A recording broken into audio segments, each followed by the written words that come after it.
Buenas tardes, yo soy Luis Pablo Saavedra Plancarte de Octavo F y yo voy a presentar la construcción de nanomáquinas suaves de liposomas de polidiacetileno.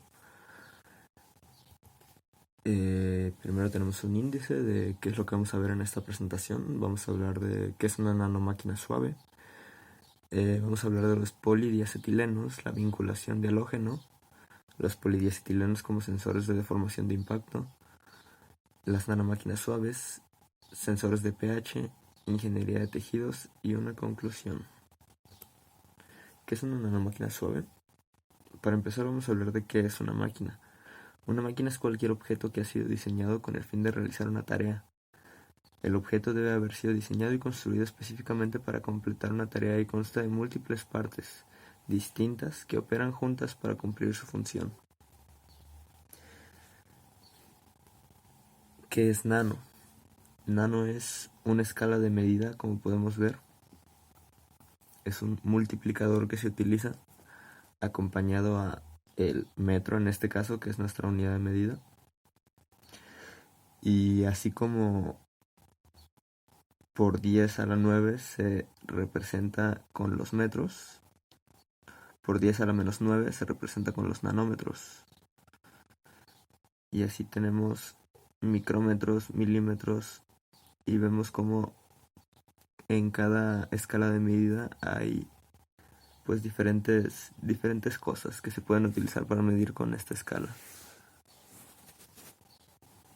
Por ejemplo,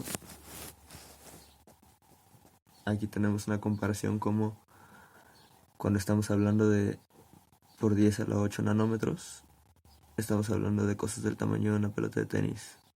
Sin embargo, cuando nos vamos a la escala de 1 a 100 nanómetros, ya estamos hablando de proteínas, ADN, viruses y, como podemos ver aquí abajo, cosas más pequeñas aún como liposomas, dendrinos, nanopartículas de oro, puntos cuánticos o los mismos polímeros que vamos a tratar en esta ocasión.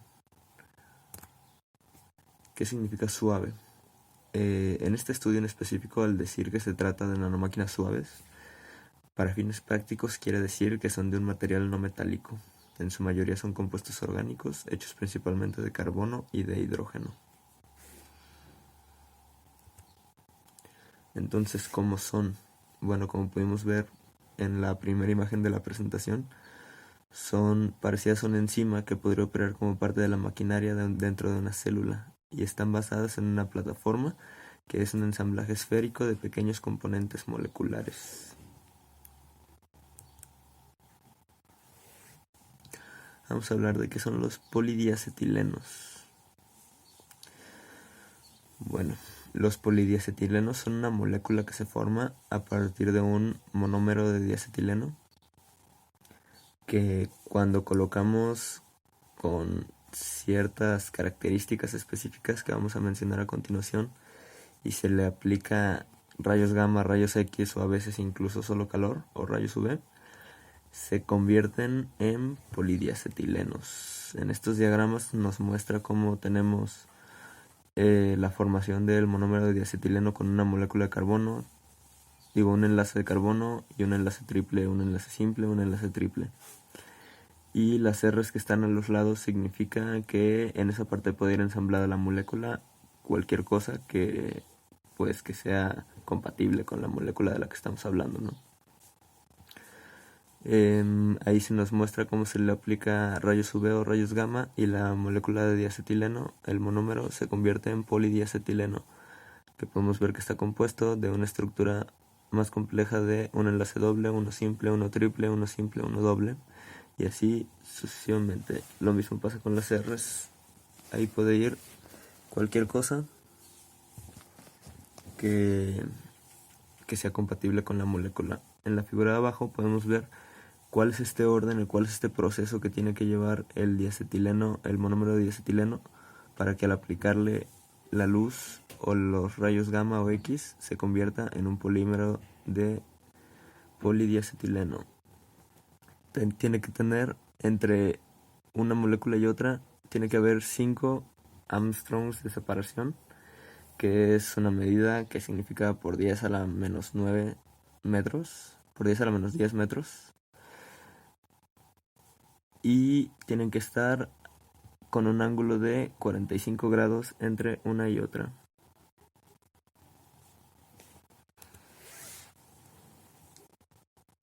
Podemos ver aquí, como dice, que los polidicetilenos están formados a partir de diacetilenos, que son moléculas que contienen dos enlaces triples de carbono-carbono, separados por un enlace simple de carbono-carbono. Como ya les había dicho, dos enlaces triples separados por un enlace simple, ¿no? Los PDAs, los polidiacetilenos, se forman al reaccionar obteniendo una estructura altamente organizada como la de un cristal. Se observa en el diagrama cómo las moléculas lineales de diacetileno deben ensamblarse y aplicarse en un ángulo de aproximadamente 45 grados y 5 angstroms de separación. Lo que ya habíamos dicho, ¿no? Al ser expuestos a luz ultravioleta, radiación gamma o en algunos casos solo calor, los monómeros se transforman en una larga cadena polimérica que tiene una columna vertebral conjugada y el patrón repetitivo doble enlace, enlace simple, triple enlace, enlace simple, doble enlace, etc. Esta columna vertebral es rígida y le da al material, un sólido cristalino en este caso, un color azul profundo.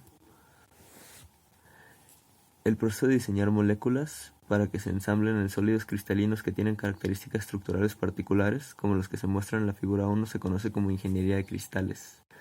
Requiere una comprensión y control de las sustancias químicas, intramolecular, interacciones que gobiernan la formación y estabilidad de los cristales. Hay muchas de estas interacciones en cualquier sólido y varían en fuerza y número. La predicción exitosa de una estructura cristalina es extraordinariamente difícil y actualmente implica algo de suerte, además de ciencia rigurosa.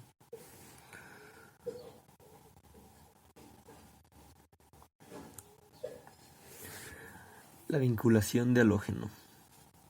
Bueno, la vinculación de halógeno es el método principal que se está utilizando, al menos en este estudio, para obtener una reacción útil para utilizar estos polidiacetilenos para una aplicación práctica. Como podemos ver, la vinculación de halógeno son compuestos anulares planos aromáticos que contienen nitrógeno. Cuando se forman complejos con compuestos que contienen yodo, tienden a cristalizar en columnas con geometrías similares a las que se muestran en la figura 1, y estas estructuras se pueden determinar por cristalografía, rayos X, por ejemplo, la referencia que se muestra en la figura 2. Vamos a ver la figura 1 y la figura 2. Esta es la figura 2 en la que podemos ver esa estructura tridimensional que se puede obtener por medio de cristalografía del tetrahidroetileno.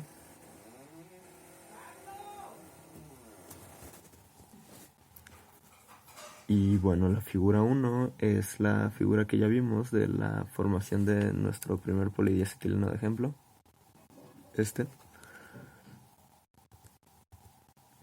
Y lo que tenemos aquí abajo en la figura 7 es justamente un ejemplo de ese compuesto anular plano aromático que contiene nitrógeno, que es el que podemos ver hasta la orilla izquierda de la imagen.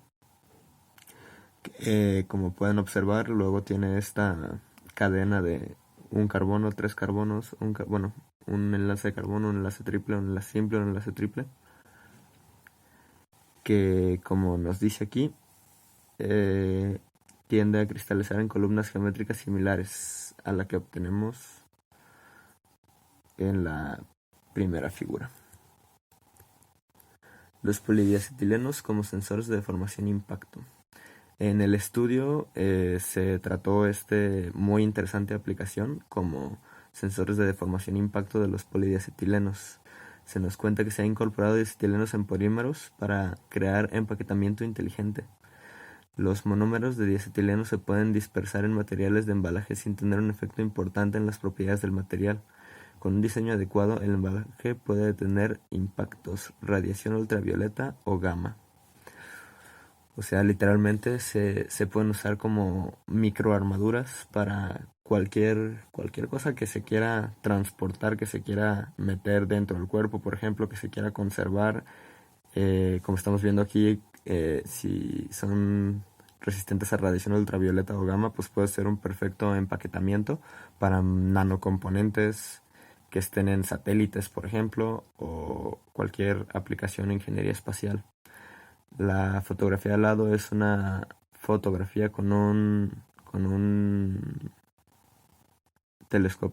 microscopio, perdón, del área de impacto de una muestra de un peso de 100 gramos.